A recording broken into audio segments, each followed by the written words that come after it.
இன்னைக்கு fruits candy செய்ய போறோம். ஃபர்ஸ்ட் தண்ணி ஊத்திக்கோங்க. அடுத்து சுகர் போட்டுக்கோங்க. நல்லா கரையணும். இது கரெக்ட். அதுக்குள்ள நம்ம ஃப்ரூட்ஸை ரெடி பண்ணலாம்.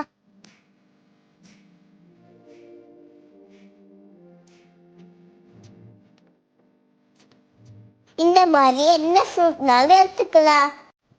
சுகர் சிரப் ரெடி ஆயிட்டு. ஐஸ்கிரீம் எடுத்துக்கோங்க. ஸ்ட்ராபெரி இதுல நல்லா டிப் பண்ணிக்கோங்க. அடுத்தது ஐஸ்லயே நல்லா டிப் பண்ணிக்கோங்க.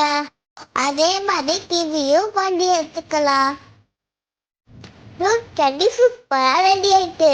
எப்படி இருக்கு டேஸ்ட் பண்ணி பார்க்கலாம். ரொம்ப சூப்பரா இருக்குது. யோகாக்கு வாழ்க்கை இந்த கேண்டி ரொம்ப பிடிச்சிருந்துச்சு.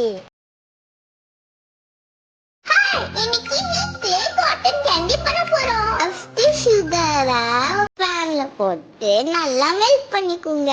ஓரத்துல நல்லா மெல்ட் ஆகும் பாருங்க. இது நல்லா மெல்ட் ஆகுற வரைக்கும் ஹீட் பண்ணிக்கோங்க. ஒரு ஃபோர்க்கை எடுத்து கேரமேல்குள்ள முக்கி இப்படி ஸ்பீடா ஆட்டிக்குங்க. இத சேஃபா பண்ணுங்க, இல்லைன்னா சுத்துரும். எவ்வளவு அழகா வளருதுன்னு பாருங்க. ஒரு தங்கச்சி இதை சுத்தி எடுத்துக்கலாம். காட்டன் கேண்டி சூப்பரா ரெடி ஆயிட்டு. எல்லாமே எனக்குதான். எப்ப பார்த்தாலும் சாப்பாடு சாப்பாடு. இனிமேல் சாப்பாடை பத்தி பேசினா வாய் இருக்காது. வாயில கடிச்சு பட்டு பார்க்கலாம்.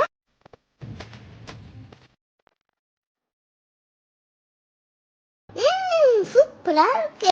இன்னைக்கு கிரேப்ஸ் கேண்டி பண்ண போறோம். கிரேப்ஸ் நல்லா கழுவிக்கலாம். நம்ம தோட்டத்துல லெமன் ஆஞ்சிக்கலாம். இத வெட்டி கிரேப்ஸ்ல புழிஞ்சிக்கலாம். ஒரு பிளேட்ல ஜீனிய கொத்திக்கலாம். இந்த கிரேப்ஸ சுகர்ல நல்லா பெரட்டிக்கலாம். இத கொஞ்ச நேரம் ஃப்ரீசர்ல வச்சு எடுத்துக்கலாம். சூப்பரான கிரேப்ஸ் கேண்டி ரெடி ஆயிட்டு.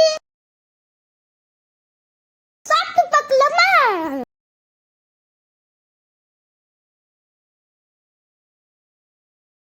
இது எனக்கு ரொம்ப பிடிச்சிருக்கு. இன்னைக்கு கிறிஸ்மஸ் சாக்லேட் செய்ய போறோம். ஃபர்ஸ்ட் சாக்லேட்டை மெல்ட் பண்ணிக்கலாம்.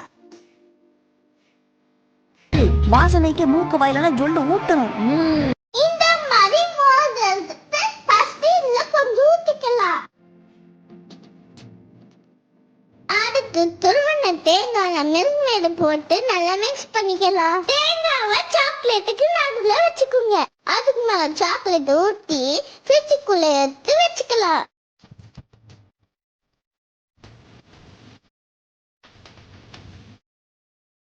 சூப்பரான கிறிஸ்மஸ் சாக்லேட் ரெடி ஆயிட்டு.